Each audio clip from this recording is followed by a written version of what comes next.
Você já percebeu como algumas pessoas parecem ter um controle quase sobrenatural sobre tudo ao redor?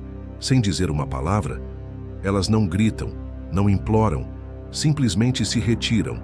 E de repente, tudo muda. A energia muda. As pessoas se questionam, correm atrás, sentem. E eu me pergunto, o que aconteceria se eu fizesse o mesmo? Se eu escolhesse o silêncio em vez da resposta automática? Se eu optasse por me retirar em vez de explodir? Foi aí que entendi. Quando você para de estar sempre disponível, emocional, física, psicologicamente, o mundo entra em crise. As pessoas estavam acostumadas a me controlar através das minhas reações. Meu impulso era previsível, mas no momento em que decidi me afastar, o jogo mudou. Aqueles que achavam que me conheciam descobriram que não sabiam nada. Carl Jung escreveu: tudo o que nos irrita nos outros pode nos levar a uma compreensão melhor de nós mesmos. E foi isso que começou a acontecer comigo. Quanto mais inacessível eu me tornava, mais revelador ficava ver quem se desesperava, quem provocava, quem queria arrancar alguma emoção só para sentir que ainda tinha poder sobre mim. Eu entregava demais, por paz, por medo de perder, por carência. Cada sim forçado, cada resposta imediata, cada reação emocional. Era um pedaço da minha energia que eu deixava escapar. E no fim do dia, cansaço, frustração, um vazio que eu nem sabia explicar. Percebi que o problema era simples. Eu estava disponível demais para quem não merecia nenhum minuto do meu silêncio. Esse vídeo não é sobre abandonar o mundo, é sobre escolher a si mesmo. É sobre aquilo que Jung chamava de individuação, o processo de tornar-se inteiro, autêntico, verdadeiro. E isso começa quando a gente entende que o silêncio pode ser mais poderoso que 1000 argumentos. Que o ato de se retirar, quando vem da consciência, não do medo, é um ato de força, não de fraqueza. E aí eu te pergunto agora, por quanto tempo você ainda vai ser controlado pelas emoções dos outros? Por quanto tempo vai reagir como um fantoche cada vez que tocam na sua ferida? Talvez esteja na hora de cortar os fios. Fui ensinado desde cedo a estar sempre presente, responder rápido, agradar, dizer sim, mesmo quando tudo em mim gritava não. E cresci achando que meu valor estava em ser acessível para os outros. Mas hoje eu entendo algo que ninguém me contou com clareza.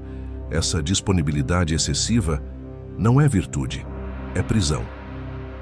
Enquanto eu acreditar que preciso estar sempre disponível, emocionalmente, fisicamente, digitalmente, vou continuar sendo manipulado, drenado e esquecido assim que eu parar de ser útil. Estar sempre acessível me tornava previsível. E tudo o que é previsível vira ferramenta. Virei o botão de emergência emocional de algumas pessoas. Elas apertavam quando queriam alívio, atenção, distração. E depois, me colocavam de volta na prateleira. Eu acreditava que estar sempre ali faria com que alguém estivesse por mim também. Mas não funciona assim. Carl Jung chamava isso de persona, a máscara que usamos para sermos aceitos. E foi essa máscara que me manteve disponível demais. Dizia que estava tudo bem quando estava sufocando. Respondia mensagens mesmo exausto. Explicava, justificava, me defendia, como se devesse algo ao mundo. Mas quanto mais me colocava no centro da vida dos outros, mais me apagava da minha. Estar sempre presente é uma forma sutil de abandono de si mesmo. É uma tentativa disfarçada de evitar rejeição, de buscar aceitação. Só que isso tem um custo, a minha paz. E a minha energia vital não é infinita. É limitada, muito limitada.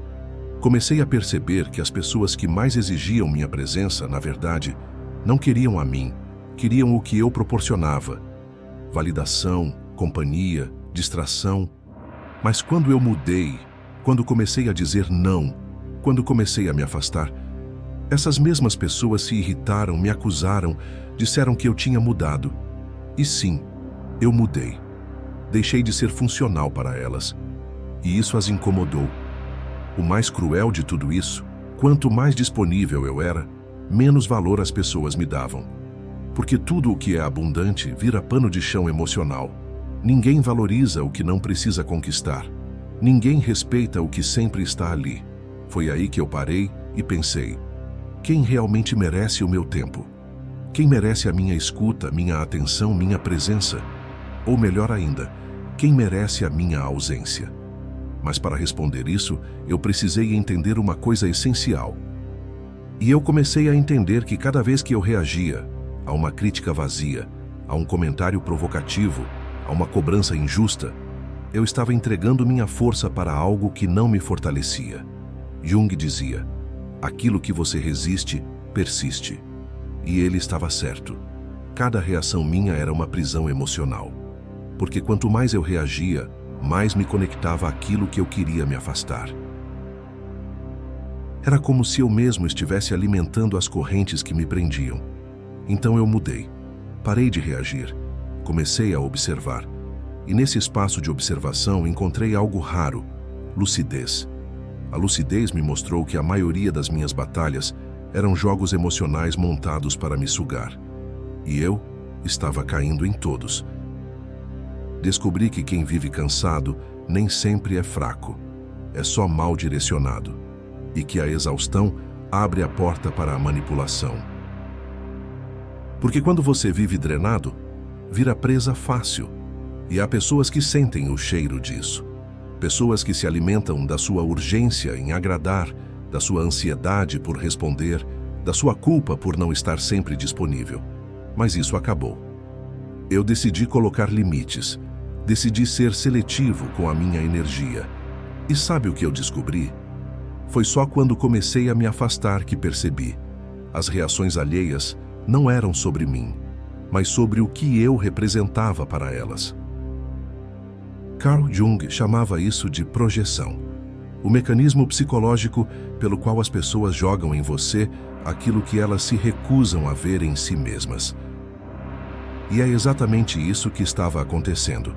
Enquanto eu reagia, enquanto eu estava disponível, enquanto eu dizia sim, mesmo querendo gritar não, as pessoas continuavam me vendo como o que elas precisavam que eu fosse: a conselheira, o solucionador, o ombro amigo, o provedor de equilíbrio. Mas quando eu parei de reagir, quando comecei a escolher o silêncio, essas máscaras começaram a cair. E foi aí que a verdade apareceu. Quem me procurava só quando estava em crise, desapareceu. Quem me elogiava quando eu era útil, começou a criticar. Quem dizia que me amava, se ofendeu com meu limite. Não era amor. Era dependência emocional disfarçada. Era conveniência. Eu era a válvula de escape dos outros. O espelho que refletia o que eles não queriam enxergar. Mas quando o espelho quebra, eles não sabem mais quem você é. E o que surge é a raiva, o incômodo, a acusação. Mas agora eu entendo. Isso não é sobre mim. É sobre o vazio que eles terão que enfrentar sem minha constante doação. Quando eu escolhi o silêncio, não imaginei o impacto que isso teria. Eu achava que silêncio era ausência. Mas aprendi que silêncio, quando nasce da consciência, é presença amplificada. Não é sobre fugir, é sobre ocupar o espaço com profundidade. É sobre não mais preencher os vazios alheios, mas nutrir o meu próprio. O mundo me ensinou que precisava reagir, falar, justificar, provar, mas o silêncio me ensinou que posso apenas ser. E ser, em paz, assusta quem só sabe viver no ruído.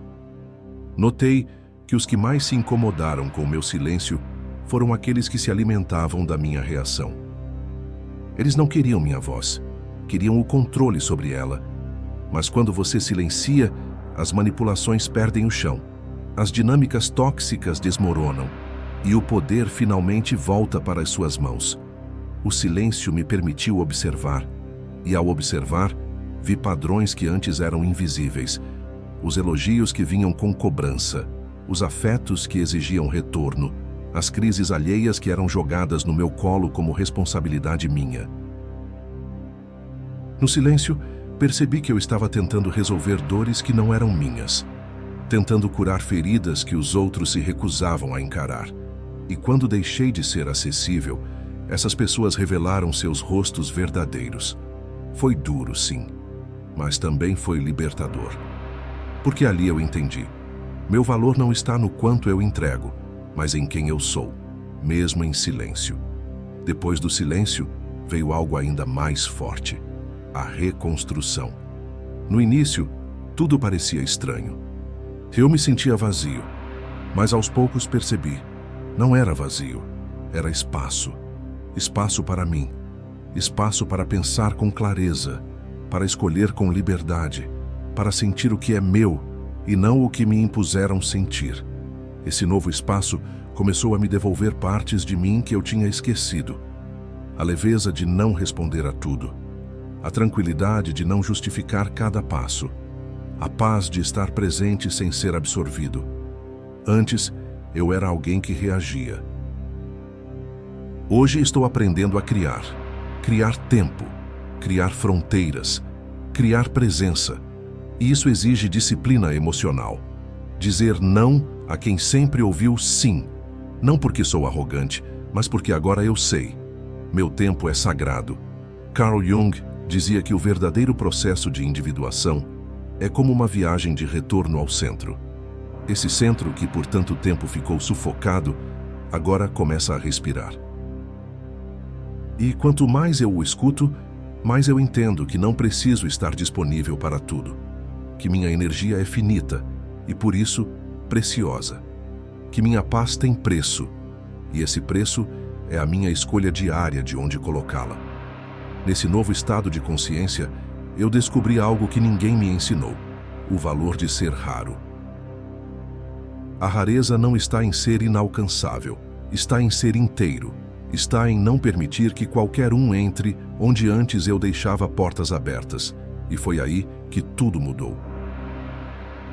As pessoas começaram a dizer que eu estava estranho, distante, frio, mas pela primeira vez eu não me senti culpado. Eu me senti livre. Eu percebi que muitas das conexões que eu tinha mantido por anos não eram vínculos profundos, eram hábitos emocionais, relações construídas em cima da minha disponibilidade automática. Quando eu tirei isso delas, o elo desapareceu e doeu. Mas não a dor de perder alguém, foi a dor de me reencontrar. Como se depois de tanto tempo emprestando pedaços de mim, eu finalmente estivesse recolhendo os fragmentos e reconstruindo o mosaico da minha identidade. Carl Jung dizia que a solidão não vem de não ter pessoas por perto, mas da incapacidade de comunicar as coisas que para nós são importantes. E nesse momento percebi, é melhor estar só em paz do que acompanhado na aflição. Essa solitude não é ausência, é presença refinada. É saber que minha energia vale mais do que qualquer aprovação momentânea. É descobrir que ser seletivo não é arrogância, é maturidade. Foi só quando parei de tentar ser compreendido o tempo todo que comecei a entender o que é ser livre. A liberdade verdadeira não vem de aplausos. Ela nasce no silêncio da consciência tranquila.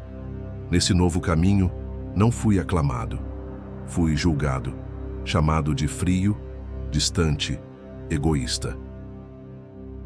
Mas eu sabia que esse era o preço da minha liberdade. Porque quando você começa a dizer não, as máscaras caem, as intenções ficam evidentes, e você vê com clareza quem te queria bem e quem só queria você por perto por conveniência. Você já reparou como algumas pessoas só ficam por perto enquanto você está se moldando a elas? Mas quando você passa a viver a sua verdade, elas desaparecem? Essa perda é real, mas é também libertadora. Porque pela primeira vez, você não precisa mais interpretar um papel. Você pode apenas ser. Jung afirmava que a individuação, o processo de se tornar quem realmente somos, exige ruptura. Exige passar pela dor de deixar para trás a persona, a máscara social, e se permitir viver a partir do centro do seu ser. E foi aí que percebi. Toda vez que me expliquei demais, eu traí um pouco de mim. Toda vez que me forcei a ficar, quando queria ir, eu me abandonei. Hoje prefiro o silêncio da autenticidade do que o barulho da aceitação falsa. Ser mal interpretado dói. Mas não dói tanto quanto viver uma vida que não é sua. Quando você deixa de ser acessível para todos, começa a se tornar disponível para si mesmo. E nesse espaço novo, silencioso, estranho, até desconfortável no começo, é onde nasce uma força que você nem sabia que tinha. Primeiro, vem o vazio. Você questiona tudo. Será que perdi pessoas importantes? Será que estou me tornando frio demais? Mas com o tempo, esse vazio se transforma. Ele deixa de ser ausência e vira presença. Presença de quem você é, de quem você sempre foi, antes de tentar agradar, antes de se moldar, antes de se abandonar para ser aceito. A solitude vira templo. A quietude vira poder. Carl Jung dizia que só se torna inteiro quem caminha, em algum momento, sozinho. E foi nesse momento que entendi. O silêncio que me assustava passou a ser abrigo. A ausência de resposta virou escudo. A minha indisponibilidade se tornou a prova mais clara de que agora eu sabia meu valor. Quem não soube lidar com o meu não, nunca valorizou de verdade o meu sim. E então vem o renascimento. Você não volta a ser quem era. Você nasce de novo, com limites claros, com autoconsciência, com a paz de quem não precisa mais se provar para ninguém. Você passa a aceitar apenas conexões que respeitam sua alma, e tudo aquilo que exigia sua energia sem retorno simplesmente perde espaço. É nesse momento que você se torna raro, não porque quer ser admirado, mas porque finalmente se tornou inteiro. E quem é inteiro não implora por migalhas. Quem é inteiro não se vende por atenção. Quem é inteiro simplesmente é.